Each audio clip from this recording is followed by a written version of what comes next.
Hey, welcome back to the next module of Structured Product Management Thinking. I'm your host, Kurt Van Etten, and in this module we're going to talk about discovery testing. And the purpose of this phase is to determine what the customer problems are and help us prioritize them to determine which ones we want to go solve and put resources against. This is an important module because product management as a profession has really struggled with this over the years. We try idea-first approaches where we come with an idea and we take them to the customer and try to get feedback. I call this starting with a fluffy puppy or showing the pony. Or we start anchored on our current product. We sit down with a customer, we give them the current product, we watch them work through it, and we try to figure out what their friction and their pain points are in the current project. But that limits the scope of our efforts, and it can also limit innovation. And finally, we start with the needs-first approach, where we try to do focus groups and user groups and voice of the customer programs, but it's very nebulous and it's not very structured. So luckily, in the last module, we've already defined what we want to do in a jobs to be done format. And now I think it's really important to take a step back and just give them one last sanity check. There's two criteria, things you should really look at your job to be done before you decide to move forward with it and actually test it. So one is it stable over time?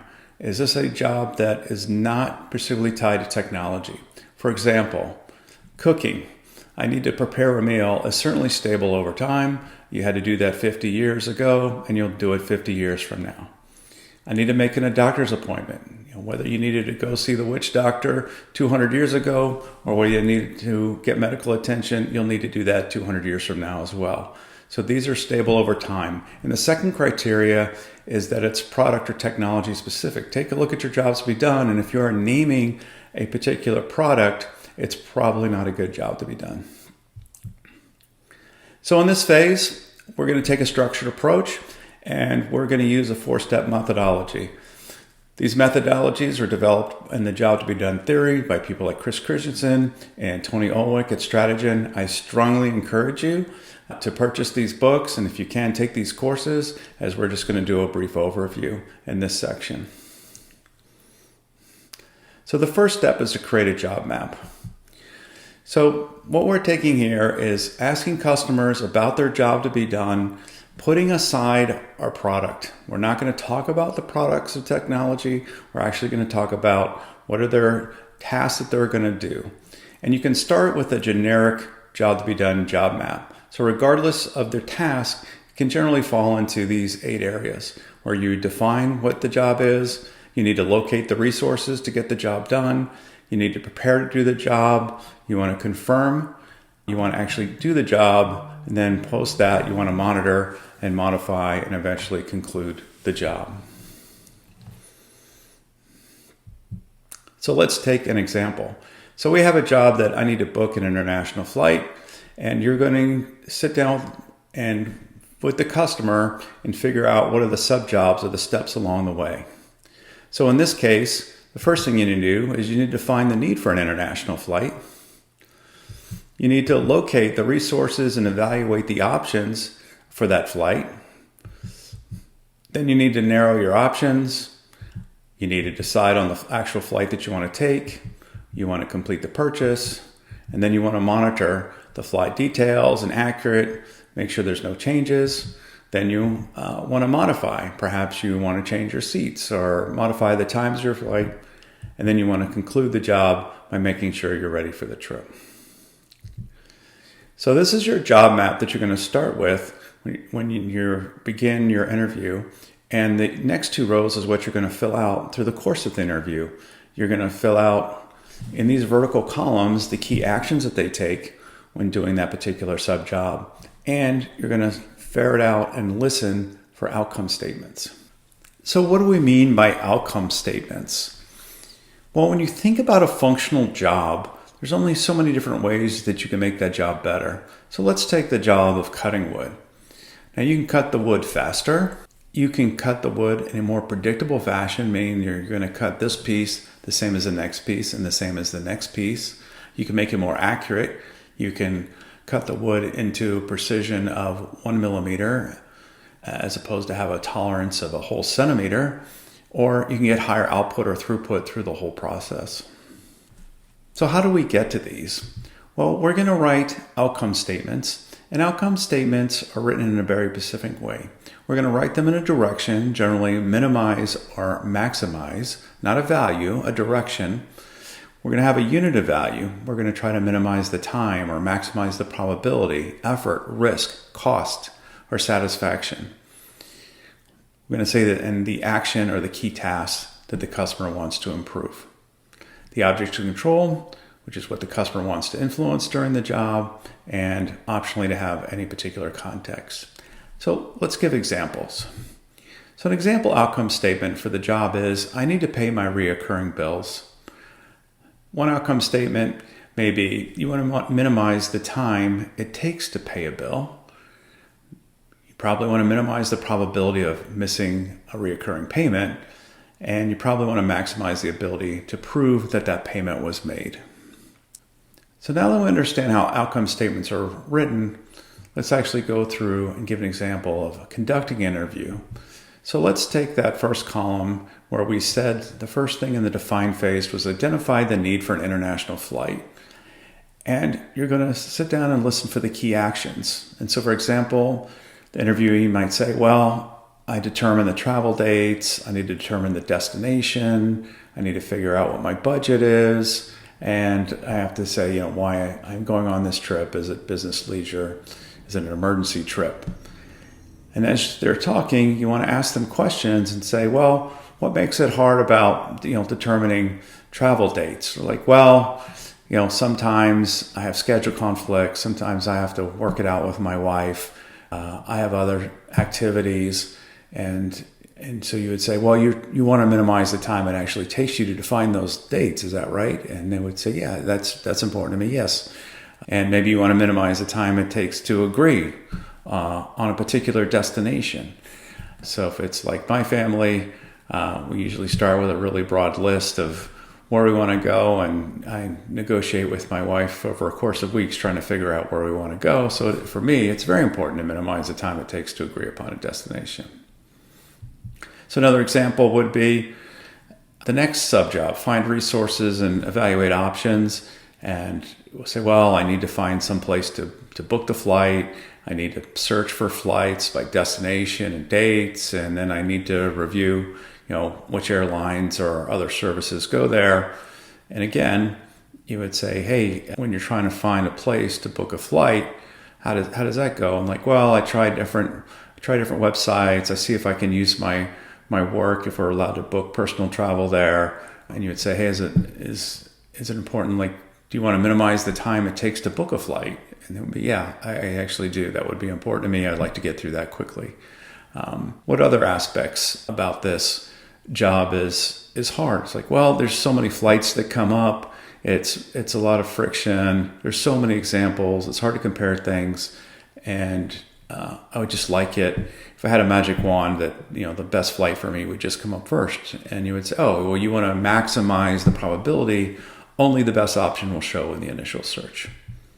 So we can go through and give other examples. Again, here's one for the prepare phase, where now you're filtering down the options. And again, similarly, you want to ask people what those key actions are, and you want to ask them questions about, hey, what makes that particular action difficult to do?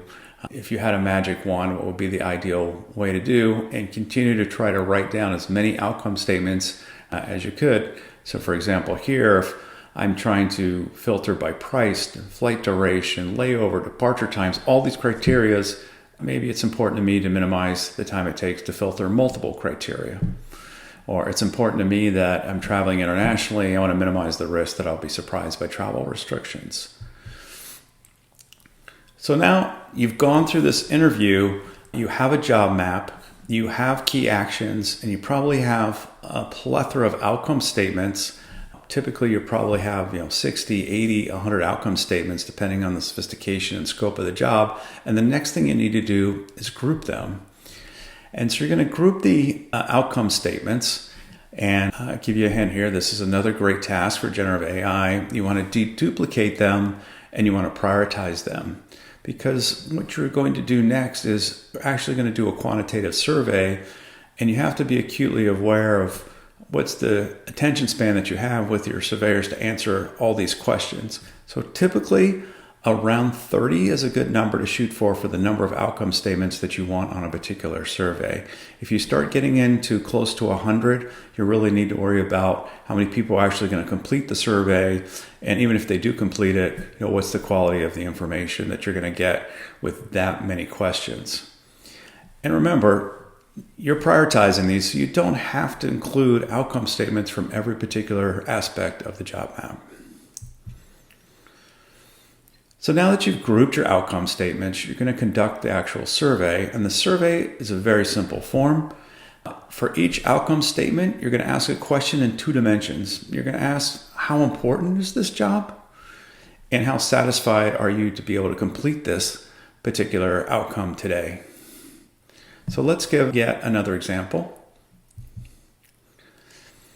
So they have an outcome here. It's minimize the time it takes to determine if a physician takes my insurance. And so the survey would say, how important is it for you to minimize the time it takes to determine if a physician takes your insurance on a scale to 1 to 10? 1 being it's not that important, and 10 that it's being very important or extremely important. And then 2, how satisfied are you with the current process to minimize the time it takes to determine if a physician takes your insurance? Again, 1, I'm very dissatisfied. It's really difficult to do. Or 10, I'm completely satisfied. It's easy for me to do. Now, once you've completed the survey, and now you have for each outcome statement how important it is, and also how satisfied people are to achieve that outcome. And now you want to make a calculation to understand what is your opportunity. Now, the original formula for this is outlined by Tony Ulwick in his book, What Customers Want. And the formula was the opportunity equals the importance plus the importance minus the satisfaction. Now, I've seen many variations of this formula, and in fact, in previous organizations, we used a variation of this formula. Some variations are opportunity equals 10 minus satisfaction times importance. Opportunity equals the weight that you give the importance plus the weight that you give importance minus satisfaction. And you can determine within your own organization what's the best formula for you. But once you make this calculations, you should end up with a table that looks something like this. And again, you probably have somewhere to around 30 outcome statements, but you have a score for them. You should probably list the sub-job they're associated with for context, and maybe you want to group them whether you think they're an excellent opportunity, a very good opportunity, or good. So over 15 is generally considered excellent, over 12 is generally considered very good, and over 10 is considered a good opportunity. So now you can see that you have a lot more degree of confidence that these outcomes are the things that you should go after. And you can actually graph these, and this is an actual graph that I'd used in a previous organization, and obviously removed the actual outcome statements, but we plotted them on 2 dimensions of importance and satisfaction. And now you can see in the bottom right, you can find jobs that are really important for customers to achieve, but they're very dissatisfied with their ability to achieve those outcomes, and those are excellent opportunities. There's others that are in the middle that are good opportunities. They're really important. Maybe they're somewhat satisfied to do. And you probably don't want to go after those jobs in the middle of the graph that are not so important and people are fairly satisfied with accomplishing them. So the best practices for this step are really important. So 1 is when you start the interview, start by reviewing the high-end job map. Allow them to look at the job map, give them the opportunity. They may want to add sub-jobs, they may want to delete sub-jobs, and it'll help you give you a lot of clarity as you're conducting the interview. Next is you want to maintain the structure throughout the interview. Go through those vertical columns, each sub-job, activities, and then ferret out the outcomes. This is actually more difficult than you think it is. When you're interviewing a lot of customers, they're going to want to tell you about their pain points. They're going to jump to different sections, and it's really a skill to maintain control of the interview and keep the structure. Use best practice questions to help ferret out those outcomes. Some great questions are, hey, what makes this job more time consuming, more unpredictable, more wasteful, more hard to do? Or the opposite is, ideally, how would this work? What makes one process better than another? Or if you had a magic wand, how would the process work? Another best practices is the setup of the actual interview itself. Usually you should have 3 roles. You should have the person conducting the interview. This is usually your UX representative on your discovery team or the user researcher. You should definitely have a scribe, even if the meeting is recorded, who's taking notes. And you should have your subject matter experts present at the meeting. And this can be the product manager, this can be the engineer, the data scientist. And usually the best way to do this is have them on the chat so they can help direct the user researcher during the course of the interview.